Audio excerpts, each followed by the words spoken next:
Well, it seems that your journey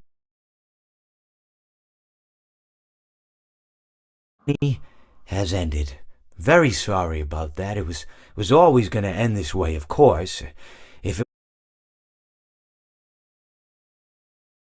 weren't by me, it would have just been by some other, terrible thing. Just, you could not imagine how terrible it would be. Just, I get scared thinking about it. I'm glad it's not me. It reminds me of a time I was speaking to my good friend Orville. We were we were sitting on a park bench watching the pigeons. I was on the left, he was on the... Oh, wait, was I on the right or left? Anyways, it doesn't matter. We were sitting on there watching the pigeons. And I said to Orville, "Friend, those birds are frozen." And he kind of looked at me like I'd lost my mind.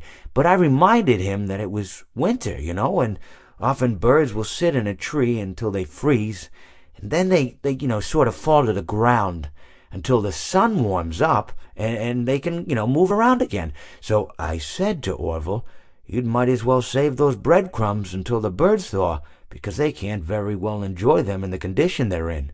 To which he asked what I meant, and asking what condition the crumbs should be in before he threw them to the birds, assuming that I meant the birds couldn't enjoy the breadcrumbs in the condition that the crumbs were in, when in fact I had meant the birds could not enjoy them in the condition that the birds were in, considering that the birds were frozen.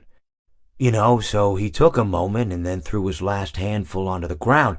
I said to him, "Orville, why did you throw the breadcrumbs to the birds when I just told you they're frozen?" To which he responded, "The breadcrumbs are not frozen." Again, misunderstanding my words. I didn't mean to say that the breadcrumbs were frozen when I said I told you they're frozen. I'd been referring to the birds. In hindsight, what I should have said was, and this would make perfect sense, "Why did you throw the breadcrumbs to the birds when the birds are frozen?"